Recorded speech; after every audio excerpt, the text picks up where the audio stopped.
Hello दोस्तों, आप सभी कैसे हो। उम्मीद है कि अच्छे होंगे। हम बात करने वाले गंगा दशहरा की, जो अभी 5-6 दिन बाद ही है। गंगा दशहरा का दिन बेहद शुभ माना जाता है। ऐसा माना जाता है कि यही वह दिन है जब गंगा इस धरती पर अवतरित हुई थी। पवित्र नदी के रूप में आज भी इस धरती पर विद्यमान है। इस शुभ तिथि पर भक्त देवी गंगा की पूजा करते हैं और गंगा नदी में पवित्र डुबकी भी लगाते हैं। तो आज हम बात करने वाले हैं ऐसे कौन से काम हैं जो हमें नहीं करने चाहिए आज के दिन।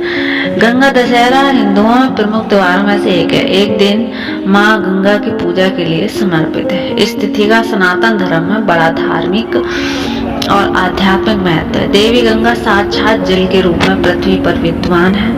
हिंदू पंचांग के अनुसार जेठ माह की शुक्ल पक्ष की 10वीं तिथि को गंगा दशहरा मनाया जाता है और इस साल यह पर्व 16 जून 2024 को मनाया जाएगा। तो कौन कौन सी बातों का हमें ध्यान रखना चाहिए। गंगा दशहरा पर गंगा जी में अस्थियां डालने से बचना चाहिए। इस तिथि पर इसमें पुराने वस्त्र नहीं डालने चाहिए।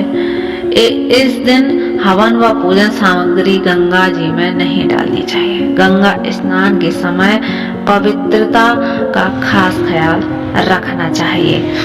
इस तिथि पर देवी गंगा को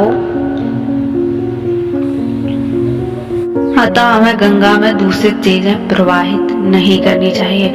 हमें गंगा में अपने कपड़े और साबुन से भी नहीं नहाना चाहिए। गंगा दशहरा के दिन हमें गंगा दशहरा के दिन मांस मदिरा का सेवन नहीं करना चाहिए। इससे माँ गंगा का अपमान होता है।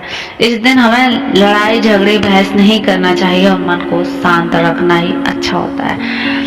इस दिन हमें झूठ नहीं बोलना चाहिए और सच की बातों पर अमल करना चाहिए। गंगा दशहरा के दिन चोरी जुआ जैसे कर्म नहीं करें। इसके साथ ही गंगा नदी को प्रदूषित बिल्कुल भी ना करें, उसमें कूड़ा कचरा ना डालें। अब हमें क्या क्या करना चाहिए ये भी बता दें। गंगा सप्तमी के दिन या गंगा दशहरा के दिन गंगा घाट पर जाकर स्नान करें और गंगा की आरती में आप शामिल हों।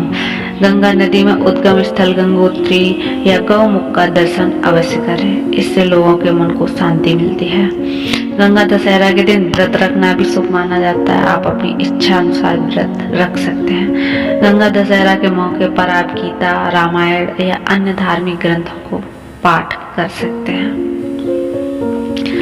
इस दिन अगर आप गए हैं तो आपको स्नान करने के बाद संभव हो तो गंगा में स्नान अवश्य करें। यदि गंगा नदी तक जाना संभव नहीं है तो घर पर ही आप पानी में गंगा जल मिलाकर स्नान कर सकते हैं। और उसके बाद शास्त्रों के अनुसार इस दिन सूर्यदेव की पूजा भी महत्वपूर्ण मानी जाती है। सूर्योदय से पहले उठकर सूर्यदेव को अर्घ्य दें और उनकी पूजा करें। इसके अलावा गंगा माता की भी पूजा करें। गंगा जल, पुष्प, अक्षत, दूध, दही, घी, शहद आदि अर्पित करें और गंगा माँ की आरती करें और मंत्रों का जाप अवश्य करना चाहिए।